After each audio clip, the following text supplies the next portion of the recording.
amigos, cuánto gusto saludarlos. Otra vez nos encontramos frente a la palabra de Dios. Vamos avanzando con el libro de San Marcos, hoy el capítulo 4, y me gozo en saludarles desde el campus de la Universidad Adventista en Colombia, en la ciudad de Medellín. Un saludo para todos, y por aquí, todos ustedes, los que no viven en esta ciudad, son bienvenidos. Vamos entonces a leer el capítulo 4. Versículo 1 dice: otra vez comenzó Jesús a enseñar junto al mar, y se reunió alrededor de él tanta gente que subió a una barca que estaba en el mar y se sentó, mientras la gente se quedaba en la orilla. Entonces les enseñaba por medio de parábolas muchas cosas, les decía en su enseñanza. Quiero hacer un alto aquí, porque dice que Jesús enseñaba en parábolas, que eran ejemplos y comparaciones interesantes que Jesús hacía de hechos reales y de asuntos de la naturaleza. Pero el versículo 33 y 34 nos dice algo más sobre las parábolas que quiero que leamos. Dice: con muchas parábolas como estas les hablaba la palabra, conforme a lo que podían oír, y sin parábolas no les hablaba, aunque a sus discípulos se lo explicaba todo en privado. Notamos aquí que las parábolas no son una simple ayuda pedagógica que Jesús usaba. Las parábolas que Jesús contó son únicas, tienen un elemento sorpresa, todas. Por ejemplo, cuando estudiábamos la parábola de aquel siervo injusto, mirábamos cómo finalmente termina en prisión. Cuando estudiamos la parábola de los obreros de la viña, en Mateo 20, ¿recuerdan? Allí vimos que el que trabajó una hora recibió el mismo salario que aquel siervo que trabajó todo el día. Es decir, que las parábolas terminan de manera sorpresiva, de una manera que nosotros no esperábamos. Y asimismo, en la parábola del hijo pródigo termina con el muchacho sinvergüenza que regresa a la casa en la fiesta y el hijo mayor responsable fuera de la fiesta. Son cosas muy interesantes. El versículo 10 al 11 dice: cuando quedó solo, los que estaban cerca de él con los 12 le preguntaron sobre la parábola. En este caso, después de escuchar la parábola del sembrador, el Señor les contó: mira, un sembrador salió a sembrar y puso la semilla en el terreno. Una parte de la semilla cayó junto al camino, otra parte de la semilla cayó en un terreno pedregoso, otra parte de la semilla cayó entre espinos, y cada una de estas plantas que florecieron allí se fracasaron porque no estaban en un buen terreno. Pero otra parte, y la mayor parte, cayó en buen terreno, y esta tuvo una multiplicación de cosecha de 30, 60 y 100 por uno. Y ahora los discípulos dicen: explícanos. Y el versículo 11 dice: y les dijo: a vosotros os es dado saber el misterio del reino de Dios, pero a los que están fuera por parábolas todas las cosas, para que viendo vean y no perciban, y oyendo oigan y no entiendan, para que no se conviertan y les sean perdonados los pecados. A los discípulos les es dado, dice allí, al realmente interesado. Sincero interés, amigos. Esa es la clave para entender las parábolas. Eso fue lo que Jesús quiso decir. Aquellos que estaban interesados y le seguían con sinceridad podían entenderlo, pero aquel que estaba escuchando solamente de manera pasajera y no tenía un verdadero interés en seguir a Cristo, le iba a ser difícil. Lo mismo puede pasar hoy. ¿Y cuál es el misterio del que habla aquí? Las parábolas tienen un misterio. ¿Quieres saber cuál es? Pues allí ya lo leímos, en el versículo 11. Vamos a ver cuál es el misterio de las parábolas. A vosotros os es dado saber el misterio del reino de Dios. Este es el misterio de las parábolas. Es decir, Jesús con las parábolas está revelando un misterio, el misterio del reino de Dios. Con las parábolas está enseñando sobre el reino de Dios. Y es por eso que eran difíciles de entender, porque el pueblo judío y aún los discípulos no pudieron entender a primera vista, en su primera etapa, el reino de Jesús.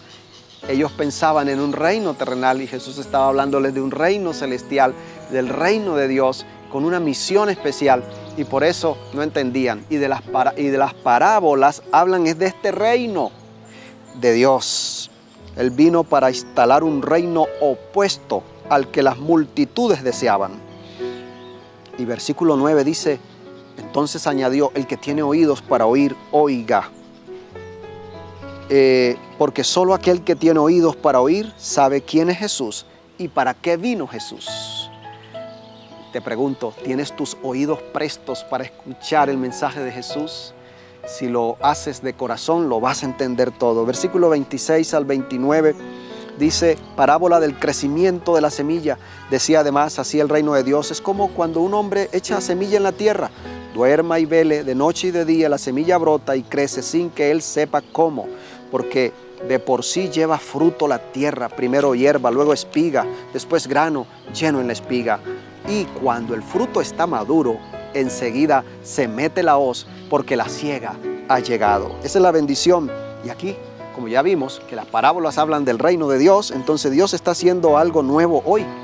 Dios está haciendo germinar una semilla, la semilla del Evangelio, y lo está haciendo germinar en tu vida. Va a florecer, va a progresar, va a dar frutos de gozo, de felicidad en tu vida, querido amigo, y lo va a hacer. La semilla del Evangelio va a florecer en tu vida con poder. Esto representa esta parábola. Y aparece también la parábola de la semilla de mostaza, aparece también luego la parábola del sembrador siendo explicada en el versículo 14 al 20.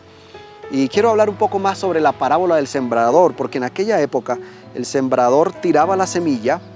Las investigaciones dicen que tiraba la semilla al azar en el terreno, y en ese tirar de la semilla, algunas semillas caían fuera del terreno fértil y por eso caían entre espinos, entre piedras, entre el camino. Pero no era que el sembrador llevara la semilla a ese lugar, no, ese era un accidente.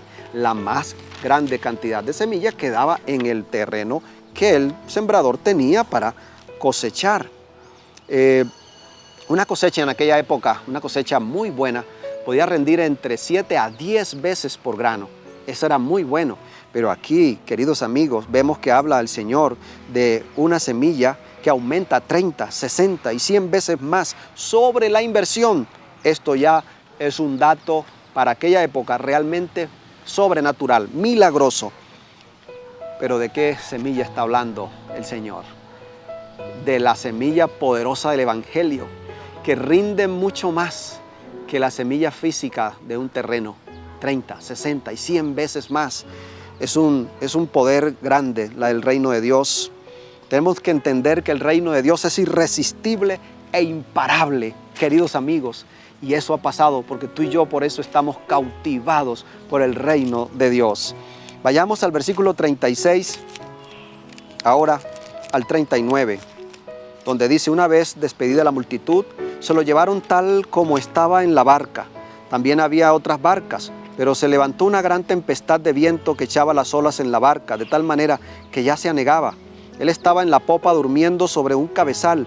Lo despertaron y le dijeron, Maestro, ¿no tienes cuidado que perecemos? Él levantándose reprendió el viento y dijo al mar, calla, enmudece. Y aquí vemos a Jesús teniendo el poder sobre la naturaleza.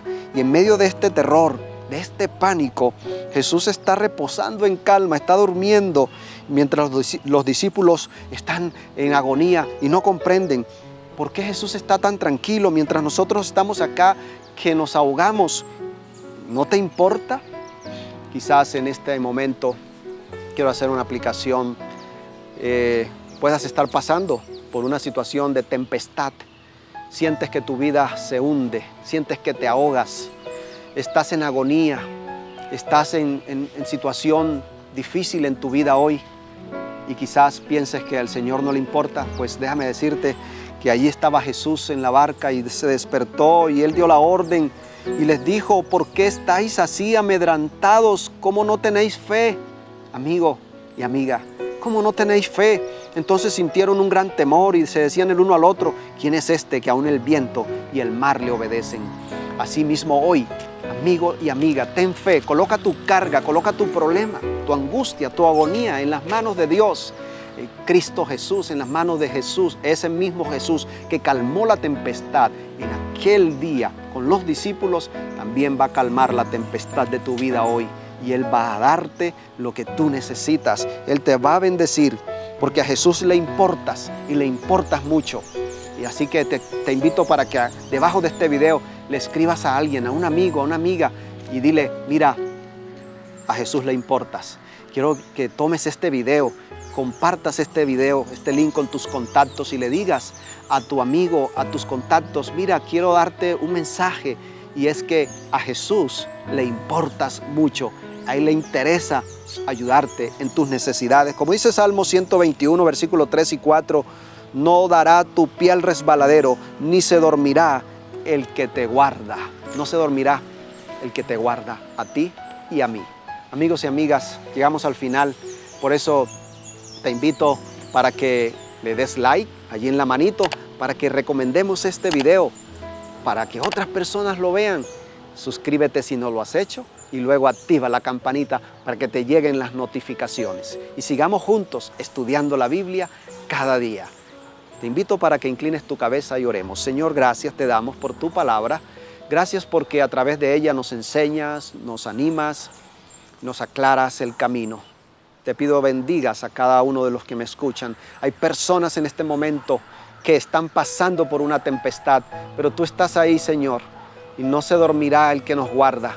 Tú estás velando y vas a dar respuesta de acuerdo a la fe que tengamos cada uno. Aumenta nuestra fe, aumenta la fe de aquella persona que hoy está llorando, de aquella persona que hoy está en agonía, y dale su bendición en el nombre de Jesús. Amén. Muchas gracias por estar atentos y sigamos juntos estudiando la palabra cada día.